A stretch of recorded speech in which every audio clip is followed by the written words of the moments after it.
গণতন্ত্র কি বা ডেমোক্রেসি মানে কি? আমি যতটুকু পড়েছি বা জেনেছি গণতন্ত্র বা ডেমোক্রেসি মানে এটি দেশের নাগরিক, সে যে কোনো পর্যায়ের নাগরিক হতে পারে, তাকে যদি তার যোগ্য নেতৃত্বের মাধ্যমে একটি বৃহৎ জনগোষ্ঠী চায়, তাহলে সেই জনপ্রতিনিধি নির্বাচিত হবে। ইভেন তার দলকে যদি চায়, তাহলে সেই দেশ চালাবে। এটা হচ্ছে মূল কথা। সহজে যদি আমরা গণতন্ত্রের যে কনসেপ্ট সেটা একটু বোঝার চেষ্টা করি, তাহলে এটাই আমরা মূলত সকলেই জানি, যারা আমরা লেখাপড়া করেছি বা এই সম্পর্কে নলেজ রাখি। এখন বাংলাদেশের প্রেক্ষাপটে গণতন্ত্রটা কি? আপনি দেখেন, আম কথায়, কথায় মুখে ফেনা তোলা হয় যে, হ্যাঁ, গণতন্ত্র বাংলাদেশ থেকে গণতন্ত্র হারাতে দেওয়া যাবে না। সরকারি দল বলে আমরা গণতন্ত্র প্রতিষ্ঠা করেছি।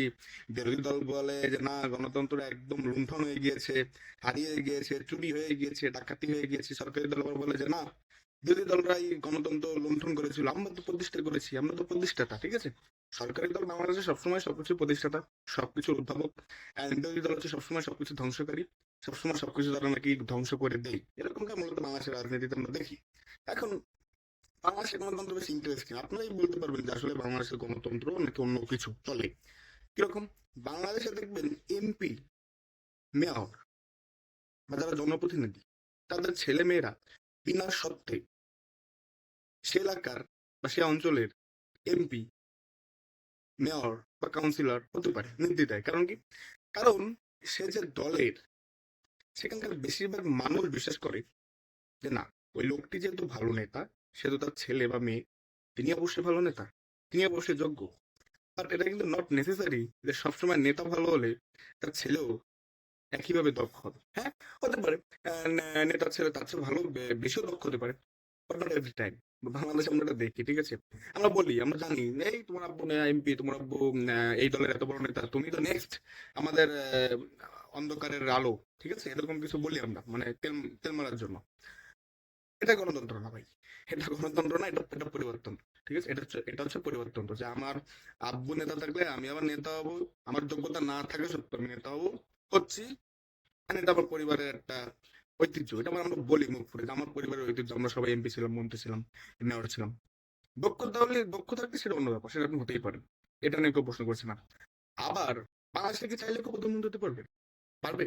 এটা গরিব ঘরের ছেলে চাইলেই প্রধানমন্ত্রী হতে পারবে? হ্যাঁ, আমাদের বিশ্ববিদ্যালয় কলেজে শিখায় যে চাইলেই পারবা তোমরা।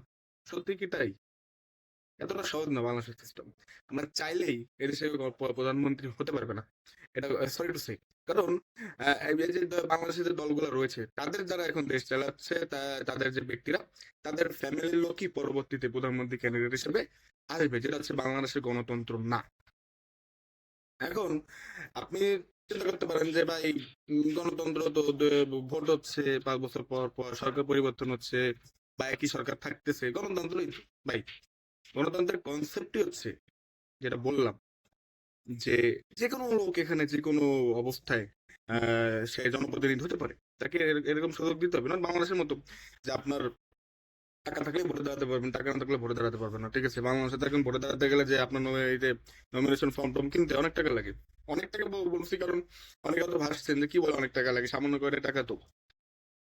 যে লোকটি তৃণমূল পর্যায়ে থেকে উঠে আসবে, গ্রামের লোক বা খেটে খাওয়া মানুষ, তার কাছে ওটা অনেক টাকা। আপনার কাছে না হতে পারে, কারণ আপনি অনেক টার্মে ছিলেন জনপ্রতিনিধি, আপনার কাছে এটা এখন তেজপাতা হয়ে গেছে টাকা।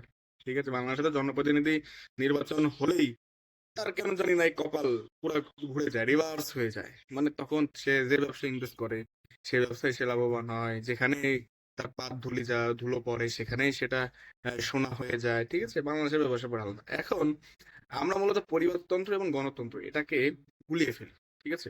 আমরা হচ্ছে মূলত একটি পরিবারীয় গণতন্ত্রের মধ্যে রয়েছি, যেখানে আমাদের আসলে কোনো উপায় নেই। হ্যাঁ, আমি অস্বীকার করছি না যে দুই ফ্যামিলি বা আপনার দুই দল আছে বাংলাদেশে, দু তিনটা দল আছে মেজর, তারা যোগ্য না, আমি এটা বলছি না। অবশ্যই তারা যোগ্য, নাহলে তার দেশ চালাতে পারতো। বাট এটা মিন টাইম জনগণের মধ্যে একটা প্রশ্ন আসছে যে আসলে কি তাদের ফ্যামিলি ফ্রেন্ডরা সকলেই যোগ্য? বা নেতার ছেলে মানে কিসে যোগ্য? এমপি ছেলে মানে কিসে যোগ্য? কাউন্সিলরের ছেলে মানে কিসে যোগ্য? হ্যাঁ, এখানে আমাদের দোষও আছে, কারণ আমরা হচ্ছে পা চাটতে চাটতে জিহ্বা তো ক্ষয় হয়ে যায়, আমরা তাকে আবার নেতা বানিয়ে দিই। এখানে মূলত জনগণেরই দোষ দেবো আমি, তাদের তো কোনো দোষ না ভাই। আপনি আহ একটি লোককে নেতা বানাবেন, যে সে দেখতেছে যে না, আমাকে নেতা বানাচ্ছে, আমার কথায় চলতেছে, আমি যা বলতেছি সম্মান দিচ্ছে, আমাকে ব্যাপক আকারে সম্মান দিচ্ছে, সে কেন এই যে মক্ষম সুযোগটা সে নেবে না? সে তো অবশ্যই নেতা সাজবে। আপনি কেন একটা অদক্ষ লোককে নেতা সাজাচ্ছেন? এটা আপনার বা আমাদের সমস্যা। এটা থাকবে বাংলাদেশের ইতিহাসে। আমি মনে করি না যে এখনো খুব আহ, দ্রুত আমরা এই চেঞ্জটা দেখতে পারবো। হ্যাঁ, এখন প্রজন্ম বদলাচ্ছে, যুগ বদলাচ্ছে।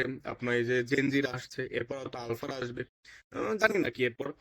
তাদের হয়তো মাইন্ডসেটটা পরিবর্তন হলেও হতে পারে, বাট এখনো it takes time, to be honest বলতে গেলে।